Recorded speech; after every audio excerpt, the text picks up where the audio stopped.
Hello guys, good evening, welcome back to my channel. आज हम soil mechanics के related एक और टॉपिक को डिस्कस करेंगे जिसका नाम है अटरबर्ग लिमिट्स। तो आइए हम सबसे पहले थोड़ा सा इनका बैकग्राउंड समझ लेते हैं कि अल्बर्ट अटरबर्ग एक स्वीडिश साइंटिस्ट थे, स्वीडिश एग्रीकल्चरल साइंटिस्ट थे एंड आल्सो ये केमिस्ट भी थे। और इन्होंने सॉइल की प्रॉपर्टीज़ के ऊपर रिसर्च की थी और उस रिसर्च के बाद इन्होंने 3 किस्म की डिफरेंट लिमिट्स हमें दी थी, बताई थी, जिनको आज तक हम जियो टेक्निकल इंजीनियरिंग में अटरबर्ग लिमिट्स के नाम से जानते हैं। तो आइए सबसे पहले हम इसके कॉन्सेप्ट को समझने से पहले एक और कॉन्सेप्ट को समझते हैं कि what is the consistency of soil. Soil की कंसिस्टेंसी को जानना हमारे लिए बहुत ज़रूरी है। तो आइए सबसे पहले इस कॉन्सेप्ट को समझते हैं। कंसिस्टेंसी ऑफ सॉइल देख सकते हैं आप। सबसे पहले हम इसको अंडरस्टैंड करते हैं, what is consistency of soil.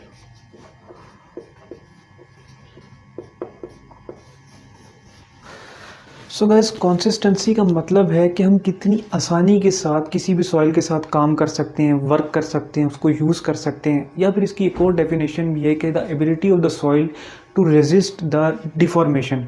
मतलब सॉइल अपने ऊपर, अपने अंदर होने वाली डिफॉर्मेशन को कितना ज़्यादा रेजिस्ट कर सकती है या कितनी ईज़ के साथ हम सॉइल के साथ काम कर सकते हैं, उसको हम कंसिस्टेंसी ऑफ द सॉइल के साथ रेफ़र करते हैं।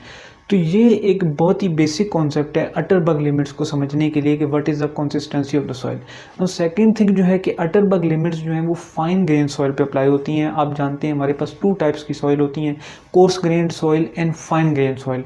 कोर्स ग्रेन सॉइल में हमारे पास सैंड एंड ग्रेवल आ जाते हैं एंड फाइन ग्रेन सॉइल में हमारे पास क्ले एंड सिल्ट आ जाती है। तो ये basically clay and silt fine grain soil के लिए हम अटरबर्ग लिमिट्स अप्लाई करते हैं।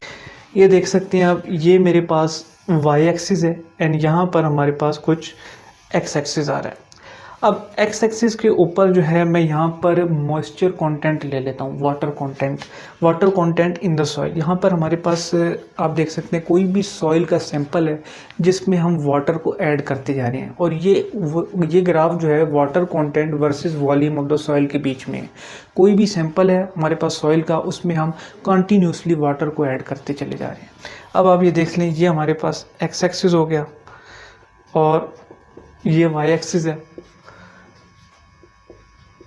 यहाँ पर वाई एक्सिस के ऊपर आपके पास वॉल्यूम ऑफ द सॉइल आ जाता है, वॉल्यूम ऑफ सॉइल।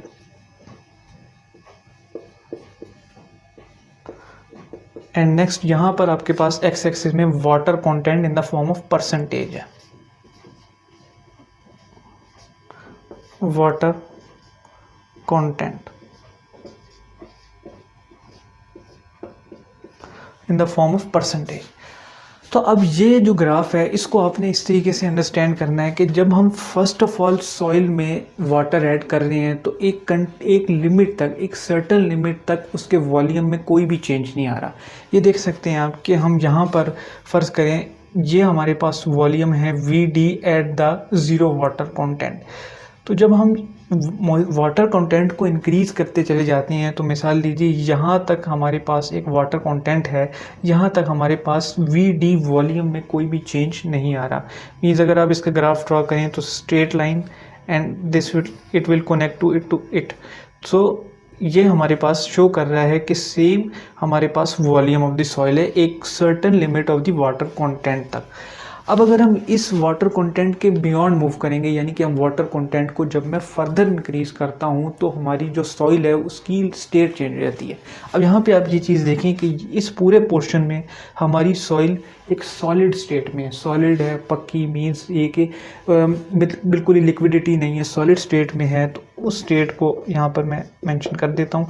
उसके बाद आप ये देखें कि जब इस वाटर कंटेंट से हम बियॉन्ड जाते हैं, इससे फर्दर इंक्रीज़ होते हैं, तो हमारी जो सॉइल है वो कुछ सेमी सॉलिड स्टेट में चली जाती है। मीन्स सॉइल से semi solid, semi means half, कुछ सॉलिड, कुछ पार्शियली लिक्विड, कुछ पार्शियली सॉलिड फॉर्म में चली जाती है। उस स्टेट को हम सेमी सॉलिड का नाम देते हैं। एंड यहाँ पर आप देख सकते हैं कुछ सेमी सॉलिड सी सॉइल हमारी बिहेव करती है। अब इस सॉलिड लिमिट के बाद, हम सॉलिड स्टेट के बाद हमारी जो वॉल्यूम ऑफ द सॉइल है वो इंक्रीज़ करना स्टार्ट कर देती है। ये देख सकते हैं आप।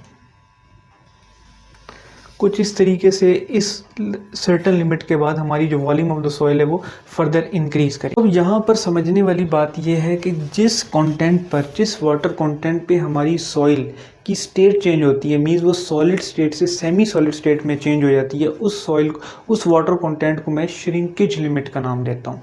यहाँ पर आप देख सकते हैं इस वाटर कंटेंट को मैं WS से डिनोट करता हूँ। WS means shrinkage limit. ये हमारी फर्स्ट अटरबर्ग लिमिट होती है which is known as shrinkage limit. यहाँ पर मैं मेंशन कर देता हूँ श्रिंकेज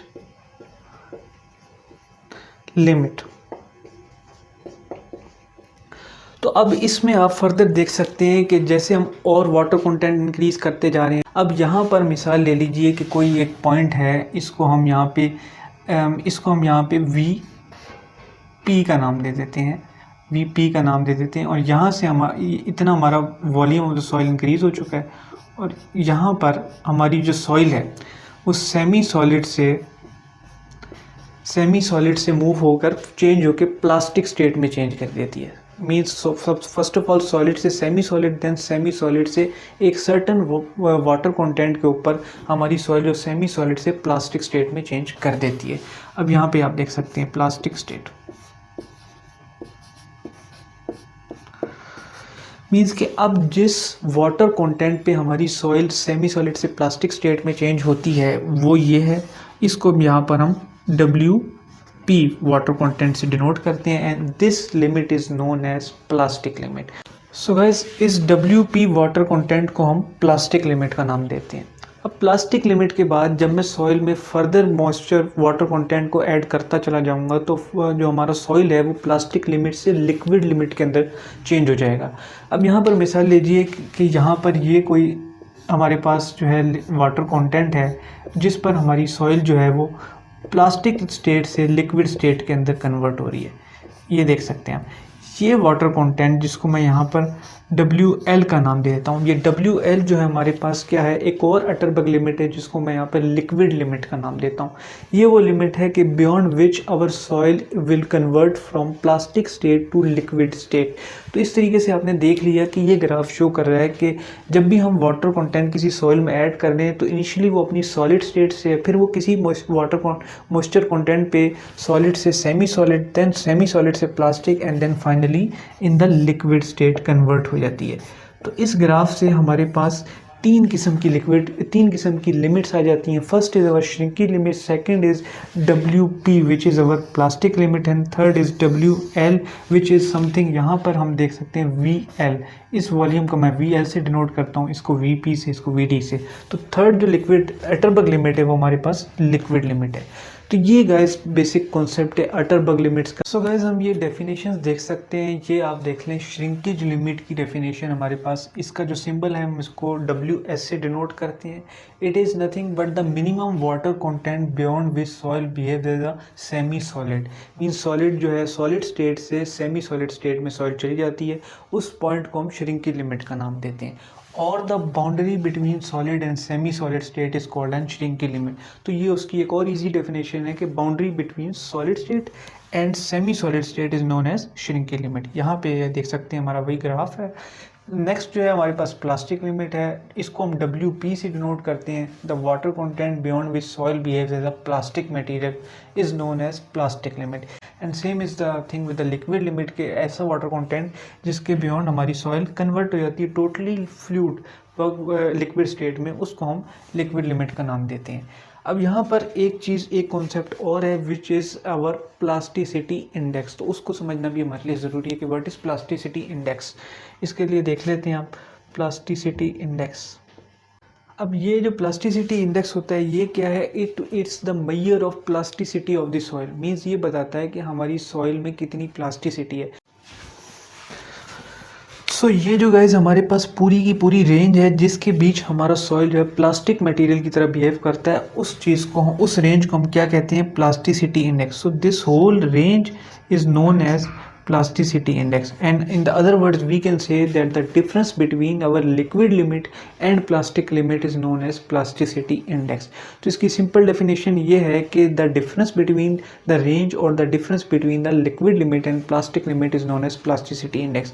इसी तरीके का इसको हम IP से डिनोट करते हैं और इसका जो फॉर्मूला है वो आप देख सकते हैं, IP is equal to WL which is our liquid limit minus WP which is our plastic limit.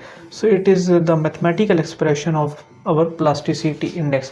और ये यही चीज़ बताती है कि हमारी सॉइल में कितनी प्लास्टिसिटी एग्जिस्ट करती है. तो गाइस आज के टॉपिक पे इतना ही. अगर आपको ये वीडियो पसंद आई है तो आप काइंडली इसको ज़रूर लाइक करें एंड मेरे चैनल को सब्सक्राइब करें. तो मिलता हूँ फिर आपसे अगली वीडियो में. तब तक के लिए शुक्रिया, थैंक यू एंड अल्लाह हाफिज़.